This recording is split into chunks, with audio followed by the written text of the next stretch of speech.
Hey everyone, Miss MC here. This is a guide for round 25 of the Manufacture series. Let's get this started. Your first braking point is before you pass the one sign on the left. Brake hard for a very short moment. Slowly ease off of the brakes, just bring yourself to the inside of the track and slowly start to accelerate. Now brake before you reach the black bridge just up ahead. Just let the car rotate before you slowly start to get on the throttle. Now bring yourself to the right and brake just before the curb on the right starts. Quickly ease off the brakes so the car can quickly rotate around this turn. Now brake just after you pass the one board. You want to go for a somewhat late turn in, that way you can get a fast exit.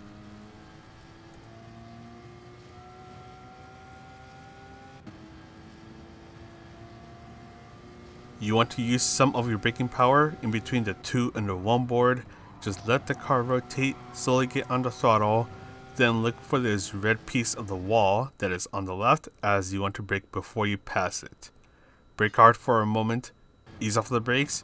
You can take advantage of the curb here, but don't get too aggressive as the car might want to start to slide around there. Now brake at the 1 board, carefully make your way through this turn, then brake at the 1 board again. Just let the car rotate around this turn and get on the throttle as fast as you can. Finally, brake before you pass the 1 board. Just let the car rotate by slowly easing off of the brakes and taking your time getting on the throttle. Just make sure you don't make contact with the grass. But anyways, that is all for the lap guide. Let's go ahead and talk about the strategies. For the qualifying session, you're going to have 10 minutes, not 8, to try to get a good qualifying time. So the tire wear is somewhat slow here depending on the car that you're in.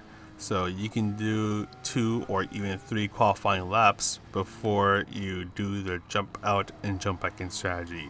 For those who don't know, this is where you basically jump out into the menu and then jump back into the qualifying session. This saves you from doing an in lap. You get fresh racing soft tires and all you have to do now is just do an out lap. And then you start your qualifying laps again. So by not having to do the in lap, this will save you around a minute and a half, and that can be the difference between being able to do an extra qualifying lap or not.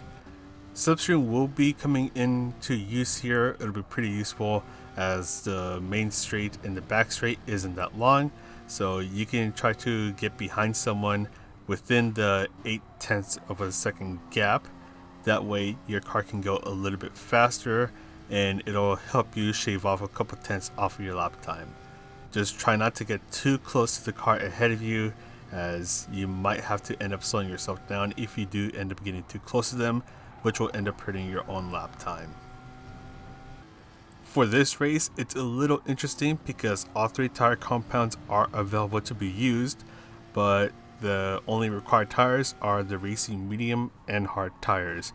So you want to use those 2 tires at some point in the race so you do not get the 1 minute penalty that gets applied after the race ends.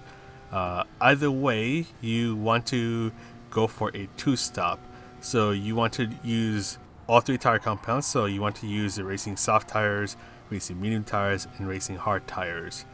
How long you want to be on each tire compound will depend on the car you are using and your driving style. So for example, with the Porsche Cayman, if you take really good care of your tires and if you're really careful with your driving, it is possible to go up to 12 laps with them. But if you have a different driving style that might promote more tire wear, or if you're in a different car that has more tire wear to begin with, then you want to pit a little earlier. Also, once your tires are starting to get signs of wear, you want to be very careful as you go through this track, because as you saw just now, the tire wear will make the car a little more understeery or oversteery, and in such a narrow track like Brands Hatch, a small mistake can definitely cost you a lot of spots in your race. So once you feel that your car is starting to act a little weird because the tires are getting worn, that is the sign to go to the pit stop and change on over to the next set of racing tires.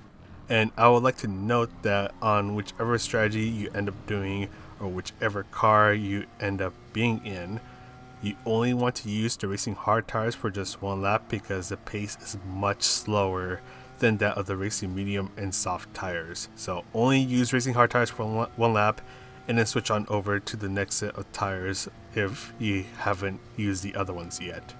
The pit stop is pretty fast here, but you do want to be careful on your pit stop entry since you have to go around this barrier and try not to hit them like how I did here.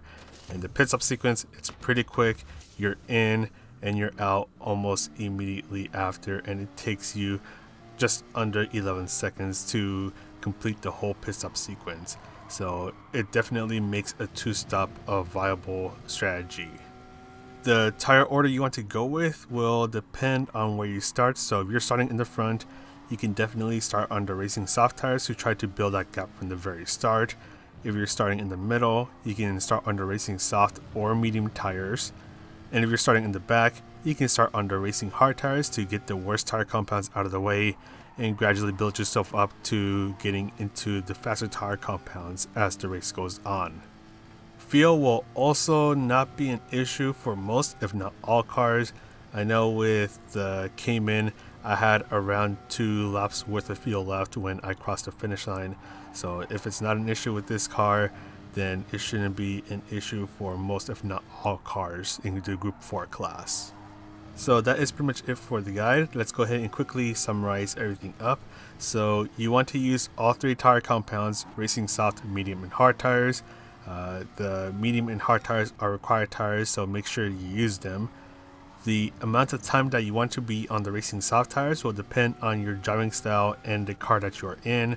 So I would say try to go for a minimum of 9 laps and a maximum of 11 or even 12 laps if you are on a car that is pretty well on its tires. And no matter which car or strategy that you are using, you only want to use the racing hard tires for just one lap. Fuel will also not be an issue for this race, so you don't have to worry about refueling.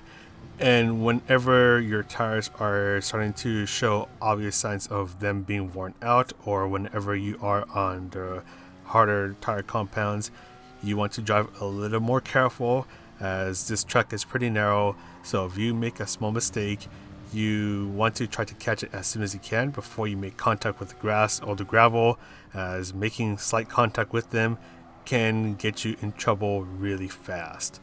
But anyways, that is pretty much it for this guide. I'm going to go ahead and sign off now.